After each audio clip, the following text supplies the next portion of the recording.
जो अनुभव रखते हैं 20 साल से ऊपर का सुप्रीम कोर्ट में। जी हाँ दोस्तों, मैं बात कर रहा हूँ एडवोकेट पुनीत जैन साहब, जिन्होंने हमें टाइम दिया और आज हम कानूनी व्यवस्था और कानून के ऊपर बात करने जाएंगे। कि बहुत ज़्यादा आपको पढ़ना पड़ता है, आपको बहुत पढ़ना पड़ता है, तब आप अपने क्लाइंट के लिए एक जस्टिफाइएबल रिलीफ आप कोर्ट से दिलवा पाते हैं। आप ही वॉइस बन सकते हैं। आम आदमी को सबसे ज़्यादा किस कानून से अवगत होना चाहिए और किस चीज़ से उसको सबसे ज़्यादा डर लगता है? क्योंकि डोरी के रिगार्डिंग प्रोविज़न है, जब भी कोई हस्बैंड या उसके रिलेटिव के एक सिंपल ऑनलाइन ट्रांजैक्शन किसी डिफरेंट अकाउंट में भी, जिसका कि कोई लेना देना, वो अपने पैसे ही मांग रहा है किसी दूसरे से, और जब वो पैसे मांग रहा होता है तो जो ऑफेंडर है वो आपके अकाउंट में ट्रांजैक्शन कर देता है, जिसकी वजह से आपका अकाउंट भी पुलिस वाले फ्रीज कर देते हैं। साइबर क्राइम तो अब हर न्यूज़पेपर में और कहीं ना कहीं कोई ना कोई न्यूज़ हम देख ही रहे होते हैं कि किस तरीके से साइबर क्राइम बढ़ता चला जा रहा है, डिजिटल अरेस्ट हो रहा है, उसके केसेस बहुत सारे आ रहे हैं। और अगर वाइफ कहीं ना कहीं एक गलत एलिगेशन या गलत आर्टिकुलेशन करके एक केस फाइल करती है, तो उसमें एक मेल के लिए क्या प्रोविजन है? आउट ऑफ द कोर्ट और मीडिएशन सेंटर में ये ही एक तरह से नेगोशिएशन होती है कि कितना अमाउंट पे करे, सो दैट क्या इंटरलिंकेजेस हैं वो तभी आपको समझ आते हैं। इसीलिए जो मेजॉरिटी ऑफ पॉलिटिशियंस हैं वो लॉ बैकग्राउंड से ही सक्सेसफुल पॉलिटिशियंस। एक सेलिब्रेटेड केस है सलमान खान का, जिसमें कि उन्होंने एक ब्लैक बग जो कि काला हिरन है उसको मारा था। एक स्मॉल टिकट, जो ट्रैवल एजेंट है, एक स्मॉल टिकट उसने बुक की थी, वहां से वो शुरू हुआ। सुकेश चंद्रन को किसी ने 200 करोड़ रुपए दिए हैं बेल लेने के लिए। ओके, जहां तक मेरे को याद है SMS साहब की बेल के लिए सुकेश चंद्र ने उस पैसे का, जैसे कि रिपोर्ट्स आ रही हैं, जैकलिन फर्नांडिस और नूरा फतेह को लग्जरी गिफ्ट देने। हाय एवरीवन, नमस्कार, राधे राधे दोस्तों, कैसे हैं आप सब? मैं अनुराग त्रिपाठी एक बार फिर से स्वागत करता हूं अपने चैनल दिल से विद अनुराग में, जहां हम आज बात करने वाले हैं एक ऐसे गेस्ट से जो अनुभव रखते हैं 20 साल से ऊपर का सुप्रीम कोर्ट में। जी हाँ दोस्तों, मैं बात कर रहा हूँ एडवोकेट पुनीत जैन साहब का, जिन्होंने हमें टाइम दिया और आज हम कानूनी व्यवस्था और कानून के ऊपर बात करने जा रहे हैं। मुझे पूरी उम्मीद है कि आपको इससे बहुत फ़ायदा मिलने वाला है। हम यहाँ पे जितने भी हमारे नए विद्यार्थी हैं जो लॉ को लेके अपने बहुत सारे डाउट्स रखते हैं, उनको शायद क्लैरिटी मिलेगी। कुछ ऐसे प्रश्न होंगे जिनसे रिलेटेड आप खुद को रिलेट कर पाएंगे, अपने आप को जोड़ पाएंगे कि हाँ, इस बारे में मैं ऐसा ही महसूस करता हूँ। तो चलिए दोस्तों, मैं स्वागत करता हूँ, मिलवाता हूँ अपने गेस्ट एडवोकेट पुनीत जैन साहब से। सर नमस्कार। जैन साहब नमस्कार जी। और आपने टाइम निकाला, क्योंकि सुप्रीम कोर्ट का नाम लेते ही हमारे दिमाग में सबसे ज़्यादा बिजी शेड्यूल आता है दिमाग में कि ठीक है, आप बहुत बिजी शेड्यूल रहता है आप लोगों का। लेकिन ये एक ऐसा विषय है जिसपे हमारे देश की इतनी बड़ी पॉपुलेशन है, बहुत से लोगों को इसके बारे में जानकारी नहीं है जी। और जैसे कहते हैं ना कि दो चीज़ों से लोग थोड़ा सा दूर भागने का प्रयास करते हैं, एक पुलिस और एक कोर्ट। जी। लेकिन आप लोगों की हेल्प की वजह से बहुत सारी मदद मिलती है, कई सारे केस सॉल्व होते हैं। जैन साहब, मैं चाहूँगा कि सबसे पहले जो भी हमारे गेस्ट सुन रहे हैं आपको, आप खुद अपने बारे में बताएं कि आप इस प्रोफेशन में कैसे आए और क्यों आपने इस प्रोफेशन को चुना। जैसा कि अनुराग भाई ने बताया है, मेरा नाम पुनीत जैन है और मैं इस प्रोफेशन में नहीं आना चाहता था। मेरी क्योंकि मैंने अपने फादर को 30 साल देखा है कि क्या आपको लगता है कि आपको इस प्रोफेशन में आना चाहिए और क्या लगता है कि नहीं आना चाहिए। सबसे पहला जो मेरे को डिसएडवांटेज लगता है कि बहुत ज़्यादा आपको पढ़ना पड़ता है, सुबह दिन शाम आपको बहुत पढ़ना पड़ता है, तब आप अपने क्लाइंट के लिए एक जस्टिफाइएबल रिलीफ आप कोर्ट से दिलवा पाते हो। एब्सोल्युटली। दूसरा मेरा जो रीज़न है कि इस प्रोफेशन में आपको आना चाहिए, क्योंकि आप ही वॉइस बन सकते हैं पब्लिक के लिए और आप ही वॉइस बन सकते हैं उनको जस्टिस दिलाने के लिए। ये दो कारण है जो कि एक प्रोस है, एक कॉन्स है इस प्रोफेशन के लिए।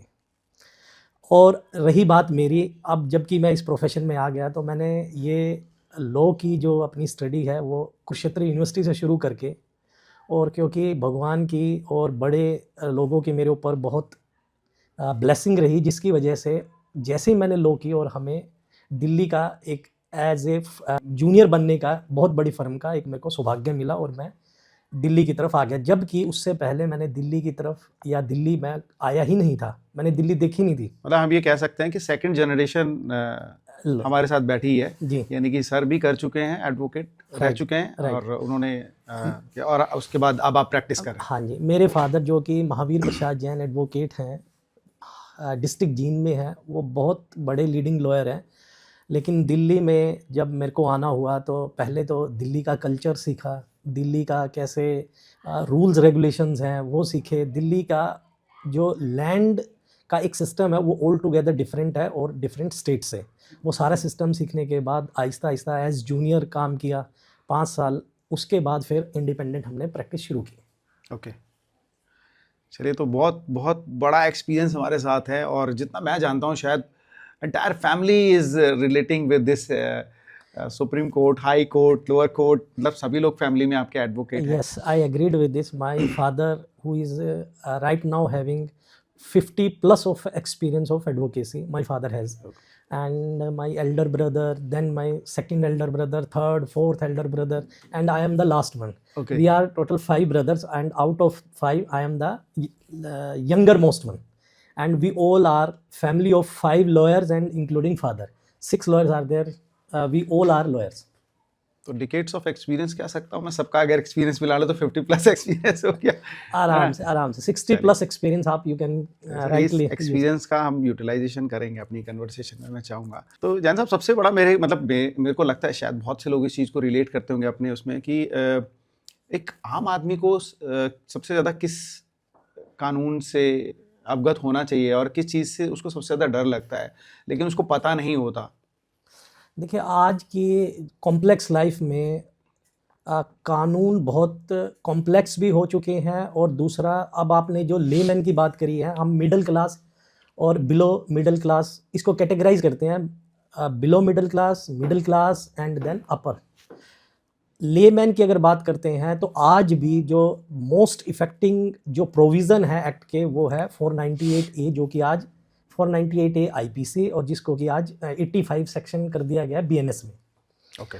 जो कि डोरी के रिगार्डिंग प्रोविज़न है। जब भी कोई हस्बैंड या उसके रिलेटिव हस्बैंड के किसी भी न्यूली मैरिड वाइफ को या किसी मैरिड वाइफ को तंग करते हैं, क्रुएल्टी होती है, हरासमेंट होती है, जिसके रिगार्डिंग ये केस फाइल होते हैं। आपने जैसे कि न्यूज़पेपर में या टेलीविज़न्स में देखा होगा कि इसका मिसयूज़ बहुत हो रहा है, इस प्रोविज़न का मिसयूज़ बहुत है। तो ये सबसे ज़्यादा लेमैन के लिए या कहें कि मिडिल क्लास के लिए बहुत ज़्यादा अफेक्टिंग प्रोविज़न है। एक सेकेंडली, आज क्योंकि मैंने आपको पहले ही शुरू किया था कि कॉम्प्लेक्स लाइफ है और उसमें जो वाइट कॉलर क्राइम्स है वो ज़्यादा बढ़ गए हैं। वाइट कॉलर क्राइम में आपके PMLA आ गया, या साइबर से रिलेटेड आ गए, या GST से रिलेटेड आ गए। ये सब जो एक्ट्स है वाइट कॉलर क्राइम के लिए, और एक लेमैन को कैसे इफेक्ट करते हैं। कभी कभी आप देखा गया है कि एक सिंपल ऑनलाइन ट्रांजैक्शन किसी डिफरेंट अकाउंट में भी, जिसका कि कोई लेना देना, वो अपने पैसे ही मांग रहा है किसी दूसरे से, और जब वो पैसे मांग रहा होता है तो जो ऑफेंडर है वो आपके अकाउंट में ट्रांजैक्शन कर देता है, जिसकी वजह से आपका अकाउंट भी पुलिस वाले फ्रीज कर देते हैं। तो आप ये कहेंगे जबकि मेरा कोई लेना देना नहीं था वाइट कॉलर क्राइम से, लेकिन आप भी अननेसेसरी उस ट्रैप में आ जाते हैं और आप भी वहाँ फंस जाते हैं। नहीं, ये 2-3 चीज़ें जो आपने बताई, GST से रिलेटेड, साइबर क्राइम, तो अब हर न्यूज़पेपर में और कहीं ना कहीं कोई ना कोई न्यूज़ हम देख ही रहे होते हैं कि किस तरीके से साइबर क्राइम बढ़ता चला जा रहा है, डिजिटल अरेस्ट हो रहा है, उसके केसेस बहुत सारे आ रहे हैं। एंड आपने जो मैरिड वुमेन या मैरिड मैन के ऊपर एक कॉन्सेप्ट बताया, तो इस चीज़ से रिलेटेड एक कॉमन 1 या 2 लाइन का मैसेज सबको, जिससे कई बार हेजिटेशन होती है कि यार दोनों एंगल हम लेते हैं कि अगर हस्बैंड वाइफ को परेशान कर रहा है तो उस केस में वो क्या मतलब कंसिक्वेंसेस बनते हैं लीगली, और अगर वाइफ कहीं ना कहीं एक गलत एलिगेशन या गलत आर्टिकुलेशन करके एक केस फाइल करती है, तो उसमें एक मेल के लिए क्या प्रोविज़न है? देखो, मैं आपके 2 क्वेश्चन है। एक तो है आपका सेक्शन 498A के प्रोविज़न के रिगार्डिंग, और एक वाइट कॉलर क्राइम के रिगार्डिंग, जिसमें कि साइबर आ गया, PMLA आ गया, ये सब। पहले हम बात करते हैं कि आपने जो कहा कि नंबर ऑफ़ केसेस अब आप देखने में आते हैं बहुत ज़्यादा बढ़ गए हैं। करेक्ट। उसका रीज़न क्या है? मैं ये कहूँगा, पहले हम सुनते थे 2002-2006 में किसी के साथ साइबर फ्रॉड हुआ है, बहुत रेयर सुनते थे और आजकल बहुत कॉमन हो गया है। उसका सिर्फ एक ही कारण है, जब से हमारे जितने भी डॉक्यूमेंट्स हैं, चाहे वो हमारे पर्सनल डॉक्यूमेंट, आधार कार्ड है, पैन कार्ड है, बैंक डिटेल है या और डॉक्यूमेंट, वो सब इंटरलिंकेजेस होने के कारण, और हमें कभी भी कहीं भी जाए, चाहे आप रेस्टोरेंट होटल में जाए, आप अपना रूम बुक करा रहे हैं या कहीं और जाए, तो आपको आधार कार्ड देना पड़ता है, या एयरटेल के लिए आप एक सिम परचेज़ कर रहे हैं, आधार कार्ड देना पड़ता है। वहाँ से हमारे, क्योंकि ये जितने भी एजेंसीज़ हैं, वो एजेंसीज़ चाहे बैंकिंग है या और कोई सेक्टर है, वो हमारी कहीं ना कहीं हमारे डेटा का लीकेज हो रहा है। जब भी हमारे डेटा का लीकेज होता है, तो जितने भी जिनको ऑफेंस करना होता है, जब उनके पास डेटा आ गया तो उनके पास सारे लिंकेजेस भी आ गए। करेक्ट। चाहे वो आधार का हो, पैन का हो, आपके और जो भी पर्सनल डॉक्यूमेंट है उनका है। तो उसकी वजह से ये साइबर फ्रॉड्स, क्योंकि उनको सारी चीज़ें मिल रही हैं आपकी, तो जिसकी वजह से ये साइबर फ्रॉड्स ज़्यादा हो रहे हैं। ये तो है एक बात। तो अगर इसमें किसी के साथ हो जाए तो सबसे पहला स्टेप उसको क्या लेना चाहिए? अगर किसी को, देखो, जब भी साइबर फ्रॉड होगा, या तो कोई नॉन ऑफेंडर होगा या अननोन ऑफेंडर होगा। नॉर्मली अननोन ऑफेंडर ही होते हैं। तो फर्स्ट स्टेप है कि जैसे ही आपको पता लगे तो आप किसी के साथ जरूर शेयर करें। आपने देखा होगा जो डिजिटल अरेस्ट वाला इश्यूज़ हैं, हम किसी के साथ शेयर नहीं करते, और जो वो सामने वाला कहता है उसके साथ उसके बहाव में चलते चले जाते हैं। जबकि चाहे रियल में आपके साथ हो या आपके साथ नहीं भी हो रहा है, तो आप किसी के साथ जरूर शेयर करें, क्योंकि जो भी आदमी होगा आपके साथ या आपका लाइक माइंडेड होगा, तो वो आपको सही सलाह देगा उस टाइम, उस सिचुएशन में। करेक्ट। उसके बाद जब आपको एक कुछ टाइम मिल जाए, तब आप अपने कोई भी फैमिली लॉयर है, जैसे किसी का फैमिली डॉक्टर होता है, तो एक फैमिली लॉयर भी आजकल बहुत ज़रूरी है। बिल्कुल। तो फैमिली लॉयर है, उससे डिस्कस करें, जो कि आपको उस जो फर्दर जो नुकसान होने वाला है आपको, उससे बचा सकते हैं। क्या वाकई में अगर किसी के साथ ऐसा इंसिडेंट होता है तो वो इसका सॉल्यूशन है? बिकॉज आम पब्लिक को, मतलब मुझे जो लगता है, शायद लोग इस तरह से सोचते हो कि यार अब तो चले गए पैसे, और यहाँ पे मतलब हम जाएंगे तो मुझे लगता नहीं कि इतनी आसानी से कंप्लेन करेंगे तो पैसा आ जाएगा। कौन कंप्लेन करे, कौन कोर्ट कचहरी के चक्कर लगाए, until unless there is a big amount. तो क्या ये सोच सही है? जैसे ही आपके साथ कुछ होता है, तो आपका फर्स्ट स्टेप होना चाहिए, या तो किसी के साथ डिस्कस करें, अगर नहीं डिस्कस कर पाते हैं तो उसकी कंप्लेंट, जो कि साइबर के रिगार्डिंग पोर्टल है, वहाँ पर उसकी कंप्लेंट लॉन्च कराएं। वो कंप्लेंट एक कंट्रोल रूम में जाएगी, और कंट्रोल रूम से जो पुलिस स्टेशन उस कंट्रोल रूम से जुड़े हैं, उनके पास वो इन्फॉर्मेशन फ्लैश हो जाती है। वहाँ से जो भी इंफॉर्मेशन मिल पाएगी, क्योंकि उनके पास ऑलरेडी वेरीफाइड डेटा है, अगर उसके रिगार्डिंग ऑलरेडी कोई कंप्लेंट है तो उस कंप्लेंट के साथ वो मैच हो जाएगी, टैग हो जाएगी। अगर नहीं है तो वो जो आप वाली कंप्लेंट है, जब अलग पोर्टल पे आ जाएगी, तो पोर्टल पे आने से उसकी इन्वेस्टिगेशन शुरू होगी, जो भी आईओ आपको मार्क किया जाएगा। Correct. उसकी इन्वेस्टिगेशन आएगी, तो वो वहाँ पर अपने जो भी अकाउंट्स वगैरह है, जो ऑफेंडर के अकाउंट्स वगैरह है, उसको वो फ्रीज करेंगे। Okay. अगर आपका कोई अमाउंट होगा जो कि आपका लॉस हुआ है, वो वहाँ से अकाउंट से रिकवर हो जाएगा कोर्ट के थ्रू। करेक्ट। बहुत सिंपल प्रोसेस बनाया हमारे गवर्नमेंट लॉ ने, और मेरे ख्याल से शायद ये इससे इजी नहीं हो सकता। और अभी बहुत सारे केसेस भी साइबर क्राइम के हमारे साइबर सेल ने क्लोज भी किए हैं। और रहा आपने जो सेकंड मेरा जो आपका क्वेश्चन था, सेकंड हस्बैंड वाइफ के रिगार्डिंग, अगर कोई भी ऐसी क्रुएल्टी या हरासमेंट स्पाउस एक दूसरे के अगेंस्ट करता है, तो सबसे पहला है कि आप पुलिस स्टेशन में या वुमेन सेल में आपको अप्रोच करना चाहिए। करेक्ट। वहाँ जाएंगे, उसका रीज़न क्या है, वहाँ अगर आप जाते हैं तो वहाँ ऐसा नहीं है कि जाते ही डायरेक्ट वो एफआईआर कर देंगे या हस्बैंड को उठा लेंगे या उनके रिलेटिव को उठा लेंगे। नहीं, वहाँ जब आप वुमेन सेल को अप्रोच करते हैं तो वहाँ पर काउंसलिंग होती है। पहले वो असर्टेन करते हैं कि इनका रीज़न क्या है, लड़ाई झगड़े का कारण क्या है, क्या वो सुलझ सकता है, ऐसा है। अगर वो सुलझ सकता है तो वो अपने लेवल पे वो सुलझा भी देते हैं। बहुत केसेस ऐसे देखने को मिले हैं जो कि वुमेन सेल ने ही प्रोएक्टिव रोल करके और मैटर्स जो अननेसेसरी क्रॉप अप हो गए थे उनको सुलझाया है। अगर वहाँ नहीं सुलझते हैं तो कोर्ट के मीडिएशन सेंटर है, फिर वो मैटर वहाँ रेफ़र हो जाते हैं। वहाँ नहीं सुलझते, फिर वो कोर्ट में, फिर वो पुलिस स्टेशन में जाके उसको एफआईआर में कन्वर्ट कर दिया जाता है। और एक इसका दूसरा सॉल्यूशन है, आजकल की जो पीढ़ी है वो वेस्टर्न कल्चर को ज़्यादा फॉलो कर रही है। जो हमारे खुद के जो कल्चर्स है वो तो ऑलमोस्ट ख़त्म हो गए हैं। जैसे हम कोई भी इशू आता था अपने समाज में डिस्कस करके भी ख़त्म करते थे। करेक्ट। वो सारी चीज़ें हमारी पहले पंचायत वगैरह भी इसमें पंचायत वगैरह भी थी, वो सारी ऑब्सोलीट होगी। तो आजकल मैरिज काउंसलर्स भी हैं मैरिज काउंसलर्स भी आप किसी वुमेन सेल में ना जाके वहाँ भी अप्रोच कर सकते हैं, वहाँ भी सोल्यूशन हो सकता है आपका। पॉइंट ये आता है ना जैसा कि अगर वुमेन के लिए तो शायद बहुत से लोगों को बहुत सारे लॉज पता है, वुमेन सेल बना हुआ है, बट यही चीज़ अगर अपोजिट होती है तो फिर एक मेल पर्सन किधर जाए?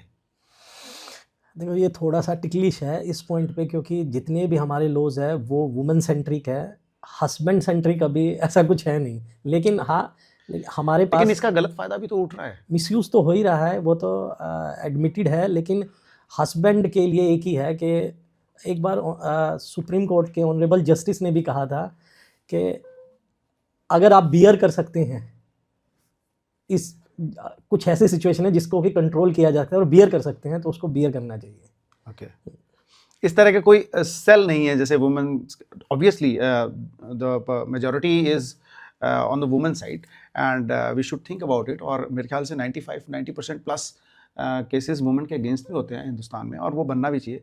बट अभी इस जनरेशन में बहुत सी ऐसी चीज़ें देखी गई हैं जहाँ पे मेल हैरेसमेंट हो रहा है, नहीं तो फिर after marriage, specially after 6 months और मे बी 1 year लेटर,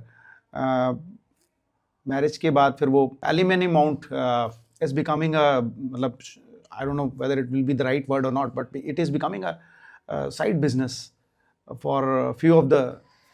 से आप जो कह रहे हैं वो बिल्कुल सही है। मैं इसीलिए कहा था कि जो इन प्रोविज़न्स का मिसयूज़ हो रहा है वो कैसे हो रहा है, मैं एग्जांपल के तौर पे बताता हूँ। कुछ लड़कियां, जबकि मेरे को ये बोलना नहीं चाहिए ओपनली, लेकिन कुछ लड़कियां क्या कर रही है कि आपको देखने में भी आया होगा कि वो किसी भी मेल के साथ पहले वो मैरिज सोलेमनाइज कर लेती हैं। मैरिज सोलेमनाइज के बाद कुछ ही दिनों बाद वो झगड़ा कर लेते हैं, डिस्प्यूट हो जाता है फैमिली में, और वो इस प्रोविज़न्स के 498A जो कि अब BNS का 85 है, जिसमें कि वो FIR लॉन्च करा देते हैं। FIR लॉन्च कराने के बाद फिर सेकंड केस आता है मेंटेनेंस का, जो कि आप एलिमनी के रिगार्डिंग बोल रहे थे। Correct. तो वो मेंटेनेंस का केस आता है, और वहाँ पर आउट ऑफ द कोर्ट और मीडिएशन सेंटर में ये ही एक तरह से नेगोशिएशन होती है कि कितना अमाउंट पे करे, सो दैट एक हस्बैंड इन सारे केसेस से, फॉल्स केसेस से, या उसकी फैमिली जो ये सफ़र कर रही होती है उस केसेस से वो बाहर आ जाए। तो वहाँ नेगोशिएशन करती हैं, नेगोशिएशन होने के बाद वो सारे केसेस वापस हो जाते हैं, और उसको एक हैंडसम अमाउंट, लेट्स से कि 5 lakh, 10 lakh, 15 lakh, 20 according to the status of the family, वो उनको मिल जाता है। फिर उनका जब ये हो जाता है, डाइवोर्स हो जाएगा, म्यूचुअल डाइवोर्स हो जाएगा। म्यूचुअल डाइवोर्स होने के बाद वही लड़की फिर दोबारा रीमैरिज करती है, सेकेंड टाइम, थर्ड टाइम। लेकिन आज के दिन कोर्ट्स भी थोड़ा विजिलेंट हो गई है कि उनको भी अगर ये लगता है कि ये लेडी मिसयूज़ कर रही है, जैसे फर्स्ट अटैम्प्ट हो गया, सेकंड अटैम्प्ट हो गया, थर्ड अटैम्प्ट में कुछ ऐसा उनको कोर्ट को लगता है, तो कोर्ट स्ट्रिंजेंट एक्शन लेती है।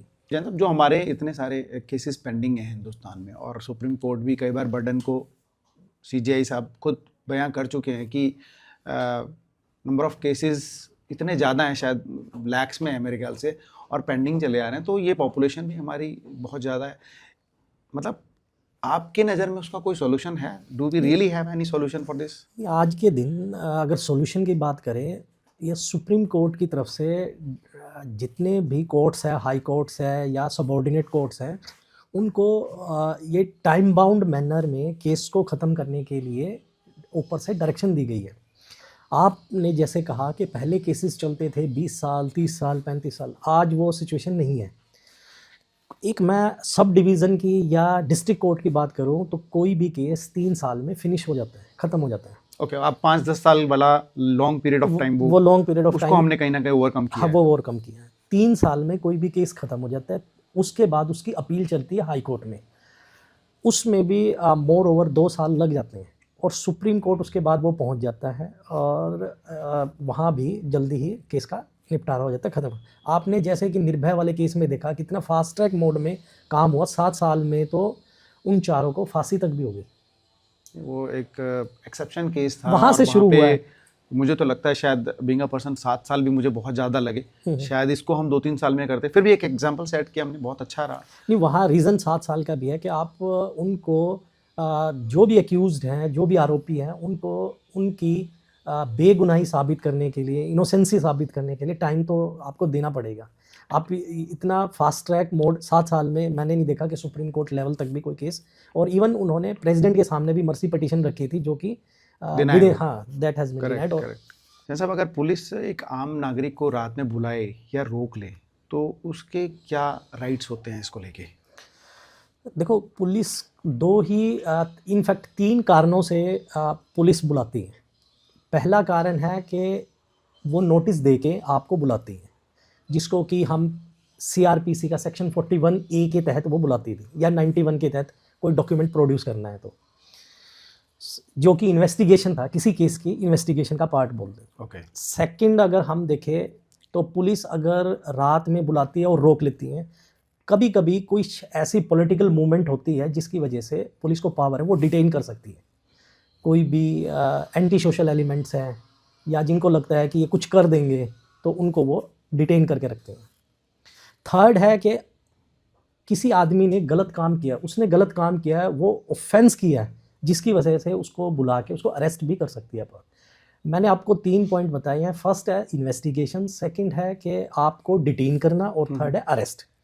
अब क्वेश्चन आता है कि अगर उन्होंने इलीगल डिटेंशन कर ली या इलीगल अरेस्ट कर ली, तो उसमें लीगल राइट रहेंगे।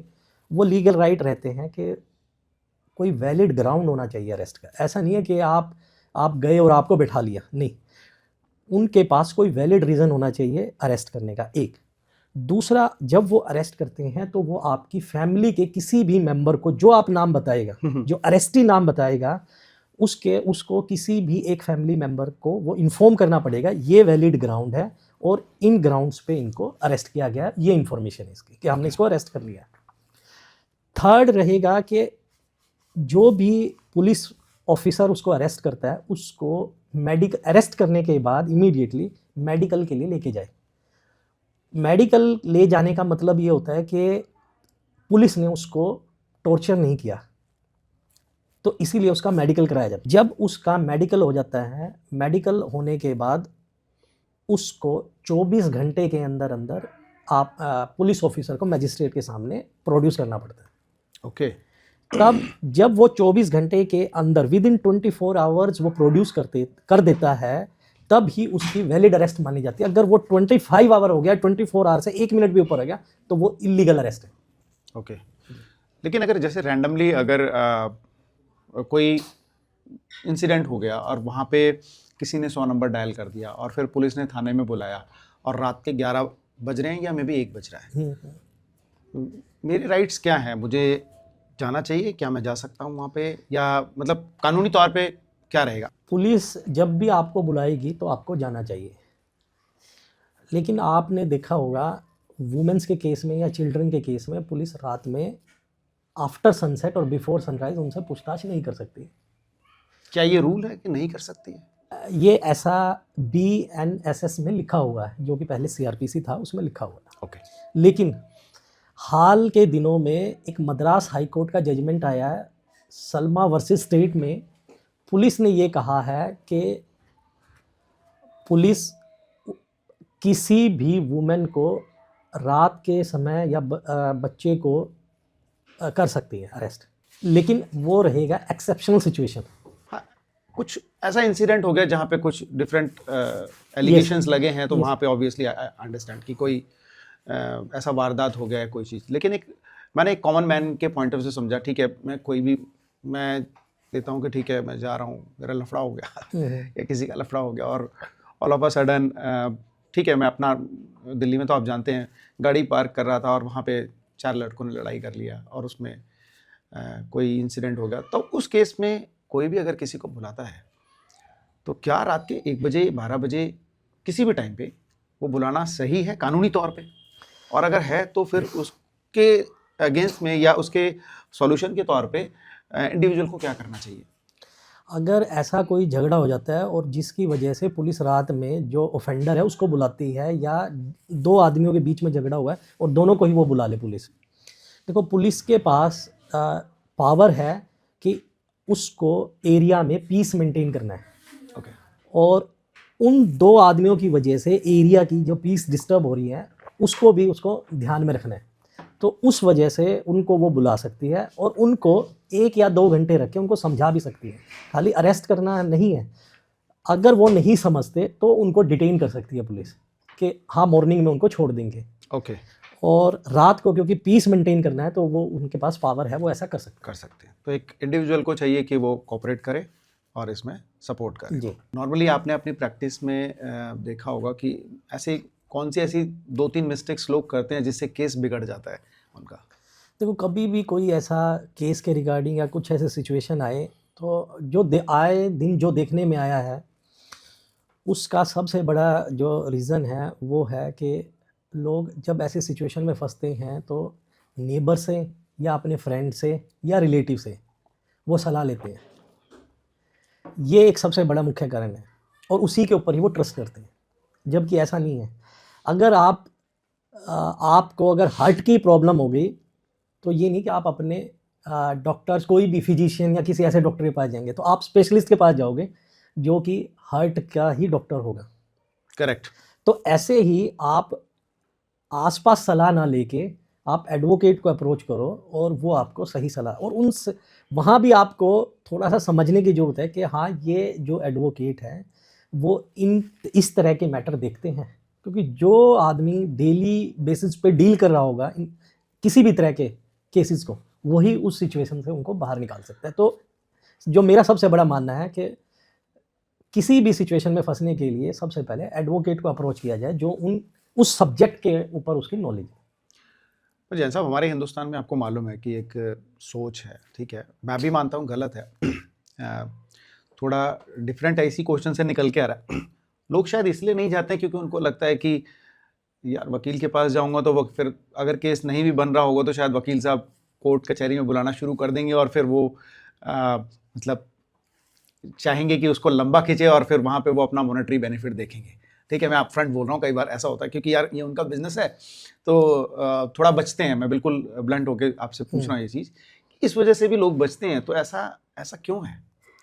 नहीं, अगर जब भी आप कोई ऐसी सिचुएशन में फंसे, एक आपके अपने अंकल या फैमिली लॉयर जरूर होते हैं, तो आप उनसे गाइडेंस लो। वो आपको उनको कभी कभी कहते हैं कोई ऐसी कॉम्प्लेक्स सिचुएशन है, हाँ, उनको नॉलेज हो या ना हो हमें नहीं पता, सपोज़ उनको नॉलेज नहीं है, तो वो आपको रास्ता दिखा देते हैं और वो ही आपको सही गाइड करते हैं। चाहे वो फीस स्ट्रक्चर के बारे में है, विजिटिंग बेसिस पे है, या कंसल्टेंसी बेसिस पे है, या कोर्ट में अपीयरेंस की बेसिस पे है, और कभी कभी लमसम बेसिस पे है। तो वो ही आपको करेक्ट एडवोकेट और करेक्ट एडवाइस वो प्रोवाइड करा दे सकते हैं। मतलब बिल्कुल आपका स्पष्ट है। मैं खुद अपने आप को यहाँ पे क्लियर करता हूँ, मतलब मुझे खुद क्लैरिटी मिली है कि ठीक है, ओवर थिंकिंग ना करते हुए सिंपल एक एडवाइस लेनी चाहिए। जिस तरह से हम मेडिकल एडवाइस लेते हैं या फाइनेंशियल एडवाइस लेते हैं, ठीक है, तो लॉ एडवाइस भी हमें लेनी चाहिए अपने नियर एंड डियर से, और फिर तभी मूवमेंट करना चाहिए। बहुत ज़्यादा लोग इससे जो बचने की कोशिश करते हैं, कहीं ना कहीं वही लोग फिर इसमें फंसते चले वो जाते हैं। ट्रैप ही होते हैं। हाँ, वो फंसते चले जाते हैं, बिकॉज जितने भी हम देखेंगे बड़े लोग हैं या बड़े केसेस हैं या जिनको प्रोसेस में बिलीव है, वो स्मूथली इसमें से एग्जिट हो जाते हैं, और जब उनकी कोई मिस्टेक नहीं होती तो उनको कोई प्रॉब्लम भी है। राइट। हमारा ये इंडिया में जो कानून व्यवस्था है, मेरा अपना मानना है ये बहुत बड़ा पिलर है, बहुत बड़ा पिलर है जैन साहब, ठीक है। और आप एक प्रोफेशनल डिग्री में हैं, ठीक है, हमारे हिंदुस्तान में टैलेंट की कमी नहीं है। तो जो भी अगर कोई स्टूडेंट या कोई भी हमारा बच्चा सुनना चाह रहा है, इस बारे में जानना चाह रहा है, तो लॉ के लेके कुछ आप उनको ऐसा इजी स्टेप बता सकते हैं कि इस प्रोफेशन में करियर क्यों बनाएं, और बनाएं तो किस तरह से बनाएं, और वो क्या चीज़ देखें? देखो, आज के दिन क्योंकि लॉ का फील्ड भी बहुत वास्ट हो चुका है। अब पहले क्या था, हम भी जब यंग एज में थे तो हम देखते थे या तो क्रिमिनल केसेस है या प्रॉपर्टी केसेस है, दो ही तरह के केसेस हैं। फिर फील्ड आया ट्रेडमार्क, कॉपीराइट, पेटेंट, जीआई, ये सब फील्ड आए। उसके बाद आया साइबर लॉ के रिगार्डिंग आ गया। अब रिसेंटली सबको सुनने में आ रहा है पीएमएलए का आ गया। करेक्ट। बीच में एक जीएसटी चला था, वो भी काफ़ी आ गया था। तो अभी भी चल रहा है। जो अभी भी चल रहा है।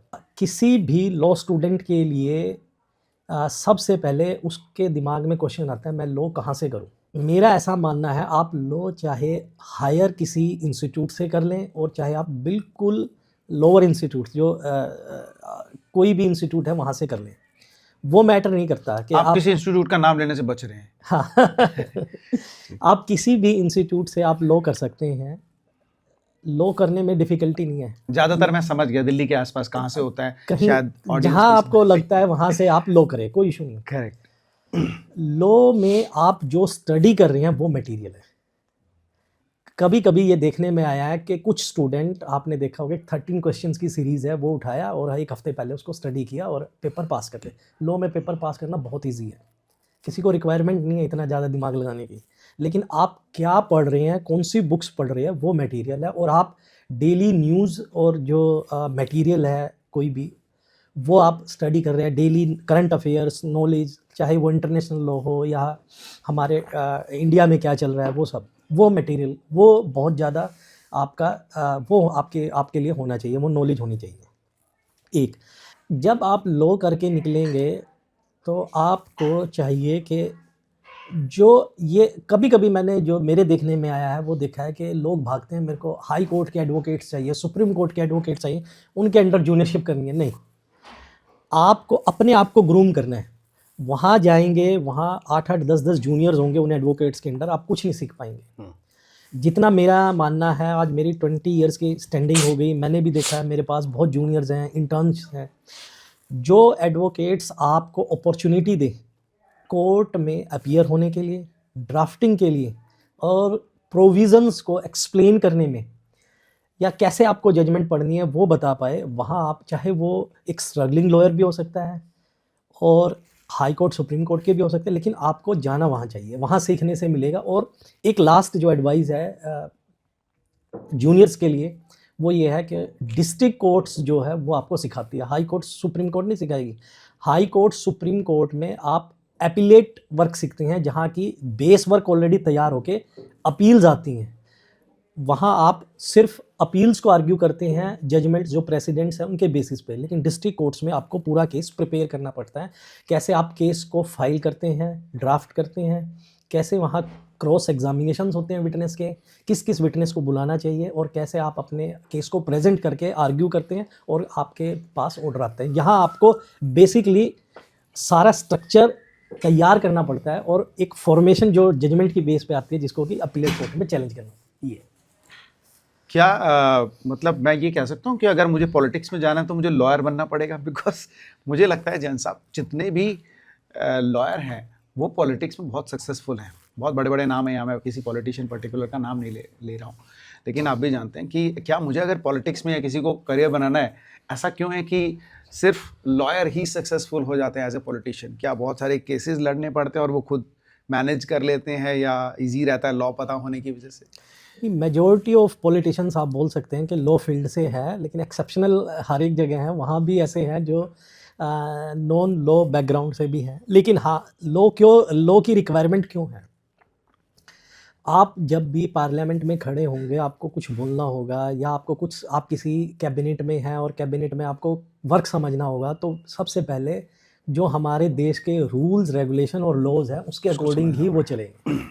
तो क्योंकि हमारे, आपने देखा होगा मोस्टली जो हमारे लॉज हैं वो ब्रिटिशर से भी हैं और इंडियंस भी हैं, लेकिन उनकी लैंग्वेज ऐसी है कि एक ले मैन या एक नॉर्मल आदमी नहीं समझ पाता। ये क्यों है? मैं वो उस पर भी आऊँगा। तो जिसकी वजह से आपको लॉ करके ही वो चीज़ें समझ आती हैं, और एक दूसरे के जो एक्ट्स के, सेक्शंस के या और रूल्स के, वो क्या वो बोल रहे हैं और क्या इंटरलिंकेजेस हैं, वो तभी आपको समझ आते हैं। इसीलिए जो मेजॉरिटी ऑफ पॉलिटिशियंस हैं वो लॉ बैकग्राउंड से ही सक्सेसफुल पॉलिटिशियंस हैं। तो क्या मैं मान सकता हूँ कि आप भी जल्दी ही किसी पॉलिटिक्स को ज्वाइन करने वाले हैं? अगर चांस मिला तो बिल्कुल। चलिए, नहीं ये बड़ा दिलचस्प हो जाता है, क्योंकि हमारा कानून मुझे ऐसा लगता है बहुत कॉम्प्लिकेटेड है। जैसे आपने अभी बताया कि ब्रिटिशर्स के टाइम की भी कई सारी चीज़ें आ रही हैं, और कई सिस्टम इस तरीके से बनाए कि एक लेमैन, एक कॉमन मैन उसको नहीं समझ सकता। ठीक है, चाहे वो ग्रेजुएट ही क्यों ना हो हमारे हिंदुस्तान का, वो नहीं समझ सकता। शायद मैं अपने आप की बात करूँ, मेरे को भी किसी की हेल्प लेनी पड़ेगी समझने में, शायद आप ही की हेल्प लेनी पड़ेगी या किसी फ्रेंड की। तो ऐसा इतना कॉम्प्लिकेटेड हमने क्यों बनाया हुआ है, जबकि हमारी इतनी पॉपुलेशन है? और अगर ज़्यादा हम अगर कानून के बारे में जानेंगे तो शायद क्राइम्स कम होंगे और लोगों को अवेयरनेस होगी। देखो, आपका जो क्वेश्चन है वो वैलिड क्वेश्चन है, लेकिन इसका आंसर मेरे लिए तो दे पाना मुश्किल है। लेकिन मैं, जो मेरा पर्सनल ओपिनियन है, उसका रीज़न ये हो सकता है कि अगर हमारे इंडियन सिस्टम से लॉ लिखा जाए तो वो एक एनसाइक्लोपीडिया बन जाएगा, वो लॉ नहीं बनेगा।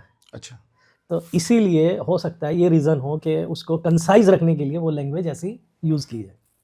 बड़ा बेसिक सा क्वेश्चन है जैन साहब अगला कि क्या सच में गरीबों को इंसाफ नहीं मिलता? हमारे देश में रूल्स अमीरों के लिए ज़्यादा सूटेबल नहीं है, ऐसा परसेप्शन मेरे नहीं शायद हर हिंदुस्तानी की नज़र में है।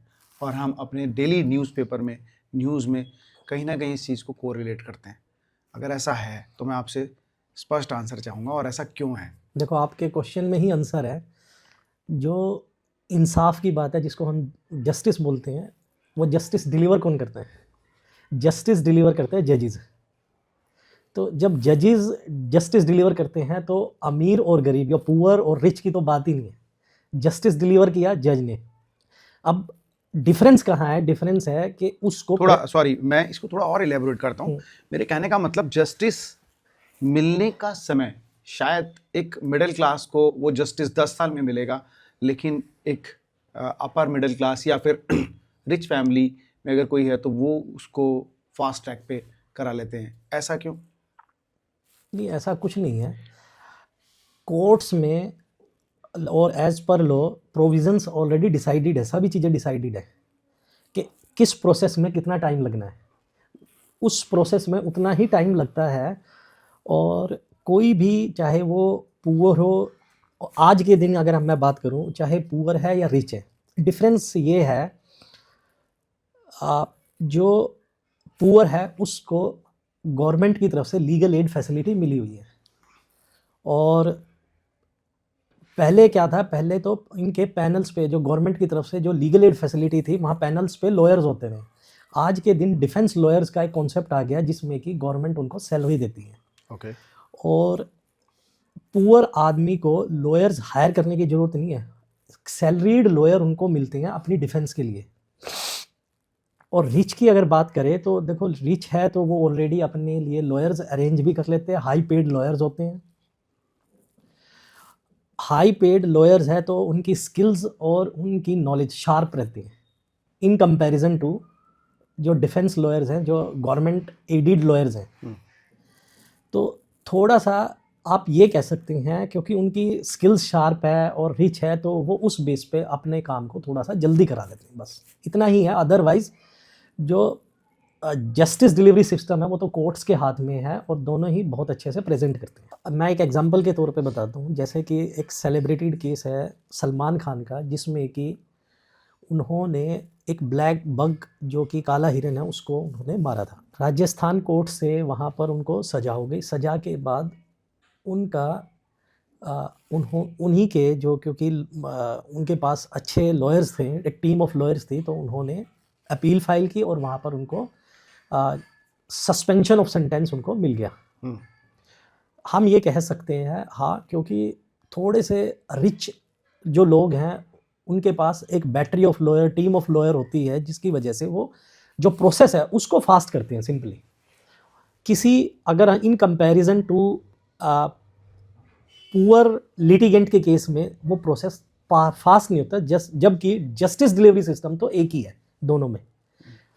वहाँ पर सलमान खान के केस में क्योंकि प्रोसेस फास्ट था तो उनको जल्दी से सस्पेंशन ऑफ सेंटेंस मिलकर बाहर आ गए। और यहाँ पुअर अगर कोई सिटीजन है उसके केस की अगर बात करें, हाँ, प्रोसेस डिले हो जाता है लेकिन जस्टिस डिलीवरी सिस्टम सेम है।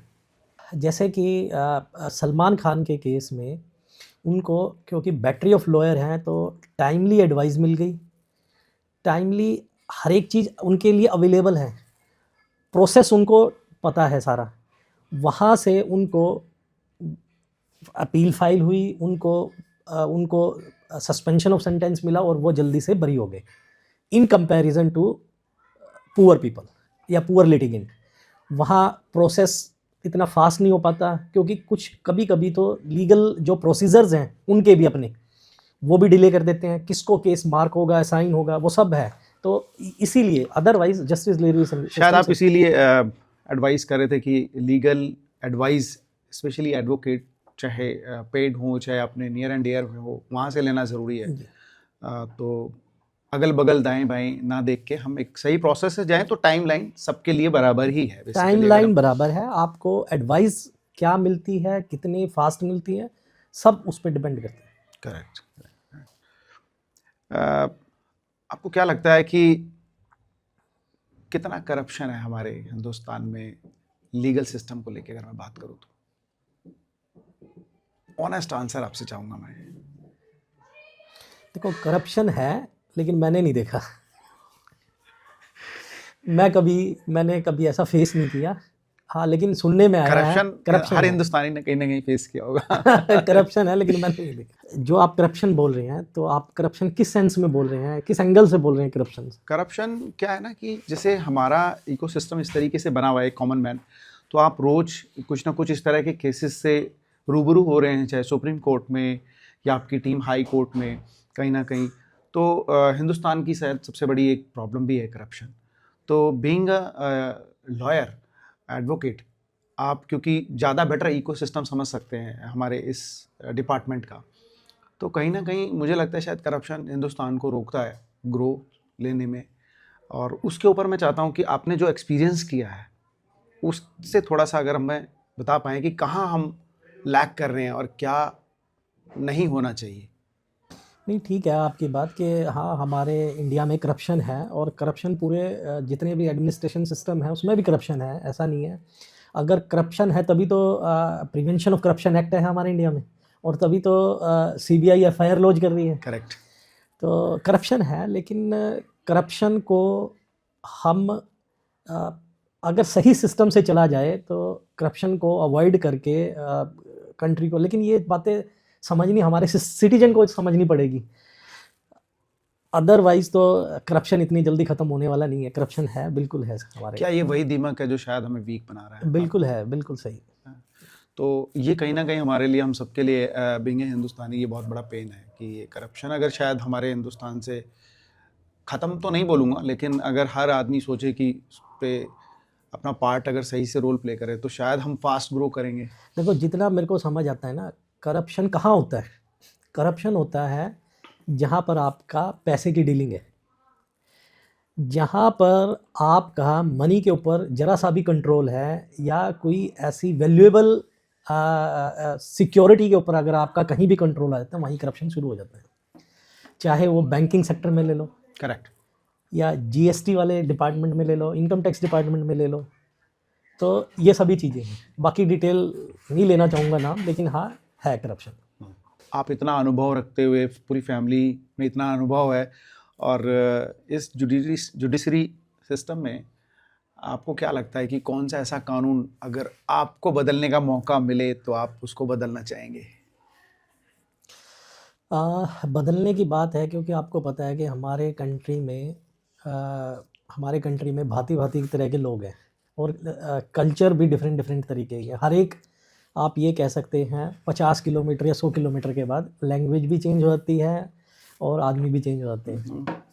तो अगर आपने ये कहा है कि अकॉर्डिंग टू मी, मेरा पर्सनल ओपिनियन है कि कौन सा ऐसा कानून है जो कि लगता है कि मेरे को चेंज करना चाहिए, तो मैं ये चाहता हूँ, जैसे भी गवर्नमेंट भी उसको बार बार अपने प्रोग्राम्स में, टेलीविज़न पे आके बोल रही है कि यूनिफॉर्म सिविल कोड होना चाहिए। यूनिफॉर्म सिविल कोड क्यों होना चाहिए? आज अगर मैं हिंदू लॉ की बात करूँ तो अलग सेक्शंस हैं, अलग एक्ट्स हैं, 4 या 5 एक्ट गवर्न करते हैं। ऐसे ही मैं मुस्लिम लॉ की बात करूँ तो वहाँ भी 2 एक्ट हैं, वो भी मुस्लिम राइट्स को या मुस्लिम वुमेन राइट्स को वो अलग से गवर्न करते हैं। ऐसे ही क्रिश्चियंस को है 2 एक्ट्स हैं, या पारसी को है 1 एक्ट है।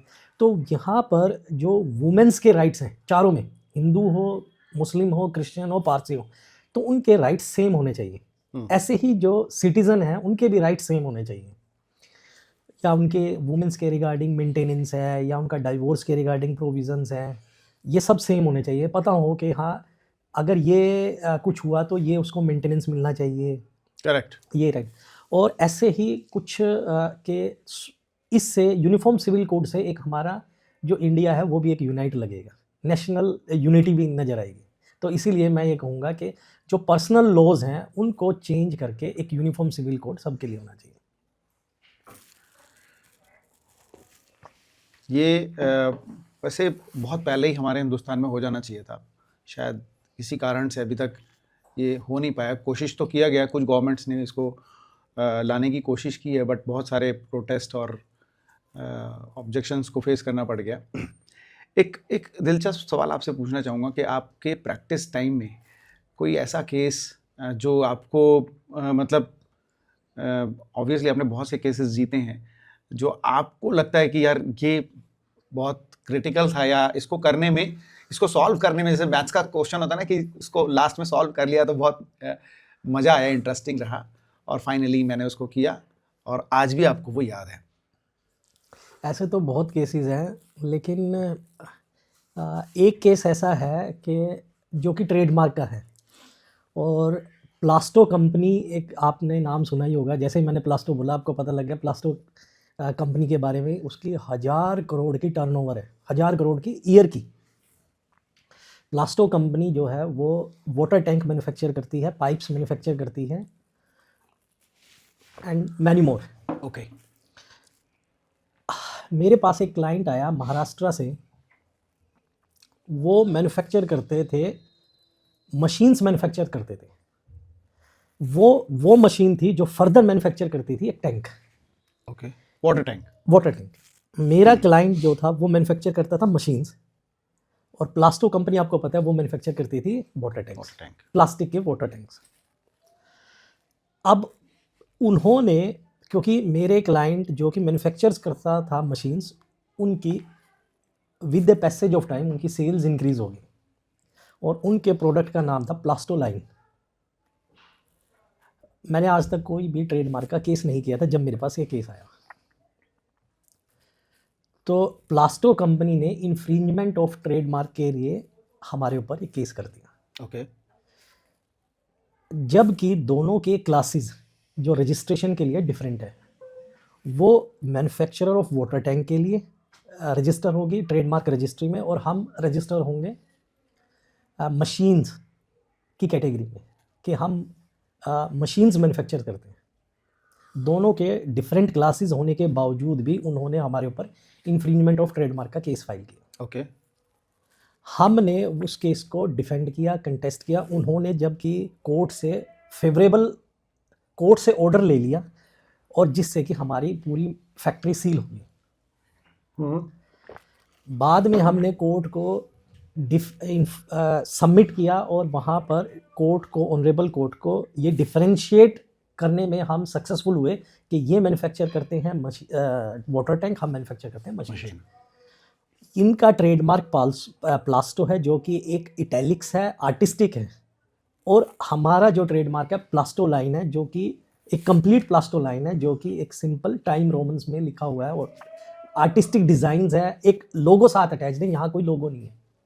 तो कोर्ट ने हमारी बात समझी, और कोर्ट इस कंक्लूजन पे आ गई, हाँ दोनों के क्लासेस डिफरेंट होने की वजह से, दोनों का प्रोसेस डिफरेंट होने से दोनों डिफरेंट है, कहीं भी इन्फ्रिंजमेंट नहीं है। अब उनको, क्योंकि वो प्लास्टो है 1000 करोड़ की कंपनी, और हमारी अभी टर्नओवर ही 5 करोड़ रुपए की है, तो उनको ये लगा कि ये सक्सेस हो जाएंगे और ये आगे पूरा बिजनेस एस्टेब्लिश हो जाएंगे। तो उन्होंने एट द एंड उन्होंने हमारे साथ नेगोशिएशन किया, और नेगोशिएशन के बाद वो उन्होंने अपना केस उठा लिया। फाइनली केस आपका क्लोज हो? फाइनली केस क्लोज हो। एक छोटे से क्लाइंट के लिए इतनी बड़ी कंपनी के साथ लिटिगेशन करना, कंटेस्ट करना, और उसको अपनी पोजीशन पे ले आना बहुत बड़ी बात है। इतना आसान नहीं है ये, बिल्कुल ठीक है। एक भी ऐसे ही एक दूसरा, ये तो है सिविल केस, एक ऐसे ही मेरे लिए बहुत डिफ़िकल्ट सिचुएशन थी क्रिमिनल केस में। मेरा एक क्लाइंट था जो कि सिंपली ट्रैवल एजेंसी का काम करता था, जो ट्रैवलर्स के लिए टिकट्स वगैरह बुक करता, सिंपल ये काम था। ओके। एक आदमी आता है उसके पास और बोलता है कि सर मेरी एक टिकट बुक कर दो दिल्ली से बिहार की, और बाई एयर की। तो उसकी वो टिकट बुक कर देता है, और क्लाइंट जो कि मेरे क्लाइंट का क्लाइंट है, जो कस्टमर है, वो उसको उसके अकाउंट में पैसे ट्रांसफ़र कर देता है। वो बोलता है कि मेरी मदर बहुत ज़्यादा बीमार है, और वो राजस्थान के हॉस्पिटल में एडमिट है, मेरे को उसको दिल्ली एम्स में एडमिट कराना है, तो मैं आपको किसी अपने बंदे से पैसा ट्रांसफ़र करा देता हूँ, और मैं ज़्यादा पैसा ट्रांसफ़र कराऊंगा, आप मेरे को कैश निकाल के देना, क्योंकि मेरी मदर राजस्थान से दिल्ली आ रही है और मेरे को एम्स में एडमिट कराना है, मेरे को कैश की रिक्वायरमेंट है। तो मेरे क्लाइंट ऑलरेडी उस पर ट्रस्ट कर चुका था, क्योंकि उसने टिकट बुक कर दी थी, तो उसने उसकी बात मान ली, और ऑलमोस्ट ये लगाओ 1 लाख रुपीज़ उसने उसके अकाउंट में किसी तीसरे आदमी से मेरे क्लाइंट के अकाउंट में ट्रांसफ़र करा दिया। मेरे क्लाइंट ने जैसे ही वो अमाउंट आई वो विड्रॉ करके उसको दे दिया। दे दिया। वो तो चला गया, उसने क्या किया क्या नहीं हमें नहीं पता। सडनली 2 महीने बाद मेरे क्लाइंट के पास साइबर सेल से एक नोटिस आता है ओके। कि आपके अकाउंट में एक ऐसी डिस्प्यूटेड ट्रांजैक्शन आपके अकाउंट में हुई है। जब हमने उस सारी चीज़ों को वेरीफाई किया, और क्योंकि ये कॉल आई थी साइबर सेल से, वो आई थी out of the state, let's say कि साउथ इंडिया से। मेरे क्लाइंट के पास ये इन्फॉर्मेशन आई नहीं, उसने अपने वही किसी फ्रेंड के थ्रू हमें अप्रोच किया और हमने उसको सारा चेक किया कि रीज़न क्या है, ऐसा क्या हो गया क्या नहीं। हम साउथ इंडिया गए, एक स्मॉल टिकट, जो ट्रैवल एजेंट है, एक स्मॉल टिकट उसने बुक की थी, वहाँ से वो शुरू हुआ। उसका आप ये देखो कि कितना उसने अर्न किया होगा सिर्फ उस स्मॉल टिकट की बुकिंग के लिए, 2,000-3,000। उसको अब कितना शायद पे उससे करना भी पड़ रहा है, कम, इनोसेंट आदमी को कितना पे करना पड़ रहा है लिटिगेशन में भी और वहाँ भी। अब हम वहाँ गए साउथ इंडिया, वहाँ 2 या 3 दिन रुके, उनको बताया, सारी बातें बताई, लेकिन क्योंकि डिस्प्यूटेड ट्रांजैक्शन थी और मेरे अकाउंट में थी, तो मेरा अकाउंट ऑलरेडी फ्रीज कर चुके थे वो। मेरे अकाउंट में लेट्स से कि मेरे अकाउंट में 5 लाख रुपीस थे, वो सारा फ्रीज हो गया। हमने उनको सारी चीज़ें बताई, समझाई, कराई, लेकिन हमें टाइम लग गया उनको समझाने में, और उन्होंने फिर भी 1 लाख रुपए छोड़ के बाकी डिफ्रीज कर दिया हमारे अकाउंट को। ओके। और सो दैट हम अपने 4 लाख रुपए तो यूज़ कर सकें। तो मैं इन सारी बातों से बता रहा हूँ, एक इनोसेंट आदमी भी कहाँ फंस सकता है साइबर फंस सकता है। करेक्ट करेक्ट करेक्ट, ठीक बात है। ये चीज़ें बिल्कुल ध्यान रखने वाली बात है। साइबर क्राइम बहुत जो बढ़ता जा रहा है, हम किसी से भी थर्ड पर्सन से कैश अपने अकाउंट में, मतलब पेमेंट लेके, किसी भी अननोन से, जब तक आप उसको जानते नहीं हो, आप अपने अकाउंट में कोई ट्रांजैक्शन मत कराओ। और नॉन से भी कराओ तो आपका ये होना चाहिए कि वो कंट्रोल में होना चाहिए आपका नॉन। फोर्टिस ग्रुप का एक केस हमने सुना था जिसमें सुकेश चंद्रा, जैकलिन फर्नांडिस, ये क्या माजरा है, मतलब वहाँ से फोर्टिस ग्रुप, इस केस के बारे में मैं थोड़ा सा जानना चाहूँगा आपसे।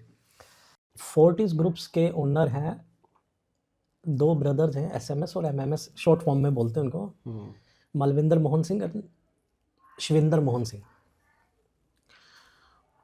उनका जितना मैं समझ पाया, उनका जो कार्यशैली है या काम करने का तरीका है, वो पहले किसी एक ब्रांड को एस्टैब्लिश करते हैं।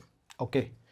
जैसे कि पहले उन्होंने किया रेलिगेयर ब्रांड को, जो कि फार्मा लाइन में है, उसको सेल किया, एस्टैब्लिश किया, फिर सेल किया। फिर उन्होंने 1 या 2 हॉस्पिटल से ये चेन शुरू हुई थी फोर्टिस ग्रुप की, उस फोर्टिस ग्रुप हॉस्पिटल को उन्होंने ऑल ओवर इंडिया फैला दिया। ओके। और एक फोर्टिस ग्रुप का एक ब्रांड क्रिएट कर दिया अमंग इंडियंस और आउट ऑफ द इंडिया। उसके बाद उन्होंने कुछ एक कंपनी बनाई RFL, जो कि लोन्स प्रोवाइड करती थी, इंटर से लोन का मतलब यह है कि RFL अपनी ही सिस्टर कंसर्न को लोन देगी, ओके। कुछ प्रॉपर्टी मॉर्टगेज करके। अब उन्होंने RFL को भी सेल कर दिया किसी थर्ड कंपनी को, RFL को सेल कर दिया, और थर्ड पर्सन ने उनको टेक ओवर कर लिया RFL को। अब RFL को जिन्होंने परचेज किया, उन्होंने RFL के अकाउंट्स में कुछ डिस्क्रिपेंसी उनको मिली, ओके। जिसके रिगार्डिंग जो RFL के नए मैनेजमेंट में थे, उन्होंने FIR लॉन्च करा दी कि हमें गलत फिगर्स दिखा के, गलत बैलेंस शीट में फिगर्स दिखा के हमें ये कंपनी सेल की गई, वैल्यूएशन गलत लगी। हाँ, जिसके रिगार्डिंग RFL की जो न्यू मैनेजमेंट है, उन्होंने FIR लॉन्च कर दी और इनके अगेंस्ट FIR लॉन्च कर दी, जबकि दोनों ब्रदर्स को अरेस्ट कर लिया, या और जो आदमी इनके साथ इन्वॉल्व थे उनको अरेस्ट कर लिया।